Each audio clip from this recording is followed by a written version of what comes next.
a parte física, medicina, está doente, está com problema médico. Se é psicológico, psicólogo, psicanalista, psiquiatra. Se não é nenhum dos dois, pode ser espiritual. Aí, vendo os três, você consegue rastrear isso daí. Eu creio, já falei algumas vezes, que daqui a alguns séculos, talvez, tomara que décadas, não chegue a séculos, né? A parte de vida após a morte vai ser explicada na escola, como uma matéria. Matemática, física, química, biologia, história, geografia. Eu acho que vai ser assim, para o pessoal não ter dúvida. E eu acho que isso seria a ferramenta mais importante que poderia acontecer na humanidade. A hora que você descobrir que existe vida após a morte, que não é ficção, porque casos nós temos milhares, olha o que tem de livros aqui, né? E o que eu tenho em casa também. Mais as experiências vendo no centro, mais conversar com os espíritos. Eu não acredito em vida após a morte. Se você perguntar, você acredita? Eu não. Quem acredita é quem não tem certeza, eu tenho certeza. Então, o Chico Xavier também falava isso. Eu tenho certeza da vida após a morte, né? Então, quando você tem certeza, você jamais vai prejudicar uma pessoa, tirar a vida de uma pessoa. Como que você vai tirar? Você vai tirar a vida do corpo dela, ela vai continuar existindo. E ela pode virar, provavelmente vai virar um obsessor, que vai te perseguir para querer vingança. E aí você vai fazer algo para ser punido depois, você vai ficar com medo. Roubar alguém. Nós que trabalhamos na espiritualidade, eu vejo isso nos casos de atendimento de apometria, pessoas passando dificuldade terrível nessa vida, porque noutra vida roubaram. Nessa vida eles estão tendo que devolver para o universo aquilo que tiraram de outras pessoas. Então, quando você entende isso, você entende suas dores. Não é Deus que está com raiva de mim, não é eu que sou azarado. Eu plantei. Plantou, jogou caroço de laranja, nasce laranja. De morango, nasce morango. Jogou semente de maldade, volta o quê? Fadinha dando passe? Acertar na Mega Sena? Não, vai voltar. E a gente vê nos casos de atendimento de apometria, que eu conhecia nos livros, né? Então interliga tudo. Espiritismo, Umbanda, realidade espiritual, apometria, você vê que de todos os lados cai para a questão de que existem espíritos, existe reencarnação, existe consequência para tudo que a gente está fazendo aqui. Não tenha sombra de dúvida que se você passar a perna em alguém nessa vida, você vai contrair um débito espiritual, digamos assim, e vai ter que acertar isso depois. Ah, mas eu sou super espertalhão, eu sou malandro, malandro que é malandro. Cuidado, meu filho, você passa a perna hoje, depois vocês vão passar a perna em você futuramente. E não é porque Deus está com raiva de você, não. Então existe uma relação. Tá? Existem até exemplos de casos, né, que você sempre relata, e você sempre menciona que dentro da apometria, eu acredito que é inevitável, né, não ter espíritos que foram aprisionados nas guerras, vingança e tudo mais. Só que tem o fato que você comentou da questão da ligação. Quando você está numa guerra, é bala para todo lado, né? Você é obrigado, senão você é punido também, né? Espada para todo lado. Isso. E eu acredito o seguinte, deve aparecer muitos casos assim. No confronto de guerra corpo a corpo, ninguém sabe quem está tirando a vida de quem, né? Às vezes um tirou, saiu da arma de um, do outro, tudo bem. Ou as espadas antigamente passou por um, passou por outro. Eu acredito que nesse caso não tenha um vínculo específico com o outro, mas mais com uma situação, né? Com uma energia. Mas quando uma pessoa premedita, vai lá, se vincula, entra naquela situação, é aí que ocorre uma ligação mais potente de dor, de sofrimento, é isso? Exato, Carmen, exatamente.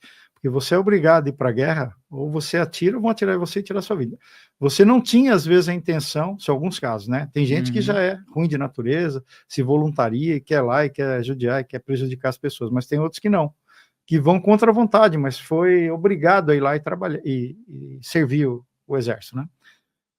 Então tem uns de coração puro e outros maldosos. Então, tem pessoas que até ajudam o inimigo, a gente já viu isso em alguns filmes, né? Que você vê o inimigo ferido, em vez de você ir lá e eliminar ele, você acaba ajudando, dá um remédio, dá água para ele, tenta ajudá-lo, né? Então, vai muito disso daí. Um exemplo de um atendimento de apometria, uma vez eu já comentei isso, uma pessoa premeditando atacar o outro. Foi justamente situação de guerra, a pessoa era um atirador de guerras mais recentes, de guerra da Vietnã, coisa mais recente, nem da Segunda Guerra não era. Que era tipo um sniper, ele ficava num lugar mirando as pessoas e atirando, mas ele atirava em civis. Então, ele ficava só treinando, não era o inimigo dele, ele ficava eliminando pessoas assim. Então, veio um guardião, que sempre tem os amparadores, né? Não quer dizer que é da Umbanda, são de várias áreas os guardiões, e ele falou, olha, toda vez que ele olha para uma pessoa e está desejando mal para aquela pessoa eliminar, é como se ficasse uma fumacinha ligando ela até a pessoa, uma fumacinha de desejo, de más intenções. Mas na hora que ela atirou e tirou a vida do outro, aí aquilo ali é como se materializasse aquele cordãozinho ligando ele até a outra pessoa que ele prejudicou. Enquanto você está desejando mal, você vai, é uma fumacinha, existe uma ligação, quanto mais você desejar, mais potente vai ficando isso, vai gerando sim um débito energético, karma, mas a hora que você tirou a vida da outra pessoa, aí lascou, ou roubou, ou estuprou, ou fez um mal muito forte para a pessoa. Aí criou, solidificou aquela fumacinha, vínculo. e você está ligado àquela pessoa. Aí você vai ter que regularizar isso. E aí vale a pena eu aprofundar um pouquinho mais para poder entender, porque a gente tem essa ideia que prejudicou um ao outro, vai ter que vir próximo para poder acertar. Sim, acontece muitas vezes isso. Mas imagina toda a engenharia cósmica universal para fazer todo mundo reencarnar no planeta Terra. São 8 bilhões praticamente, fora os que estão desencarnados. Nossa, para fazer todos os acertos, você nascer perto das pessoas, dá um trabalho danado. Então, eu entendo assim, há um sistema de compensação. Se eu gerei um débito contra você, que eu te prejudiquei numa outra vida, você não nasceu no Brasil, não está próximo de mim, você está no umbral, eu já reencarnei, como é que eu vou me acertar com você?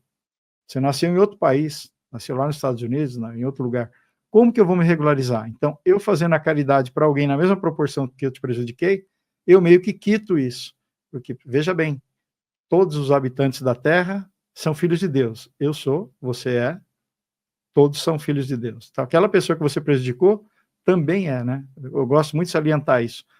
Ah, mas é de um outro país, é de um outro partido, é de um outro... É filho de Deus do mesmo jeito, meu filho. Se vem um extraterrestre aqui, ele não vai separar, você é do Brasil, dos Estados Unidos, da Argentina, da Rússia, da China. Eles vão enxergar assim como a gente pensa. Se nós formos para outro planeta, todo mundo daquele planeta vai ser igual, não é? A gente não imagina um pouco assim? Não vai ter separação. Esse daqui é de direita, de esquerda, esse daqui é rico, esse daqui é pobre.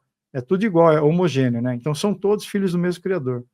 Gerou esse débito, se der para acertar com a própria pessoa, os casos mais fortes vêm para se acertar, sim, como pai, mãe, filhos, irmãos, marido e mulher, mas às vezes são pessoas um pouco mais distantes, que nasceram em outro lugar ou não reencarnaram ainda.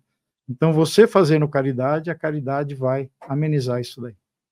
E aí você tocou num ponto que eu acho que é super importante, que é a magnetização de uma situação, digamos que ação e reação, podem chamar de karma, podem chamar de retorno, de uma pessoa que tem o poder, que tem de repente o controle. O cara deu a ordem, vamos dizer, partiu de alguém, de um cabeça, vamos dizer, uma ação que é megalomaníaca, vamos dizer assim.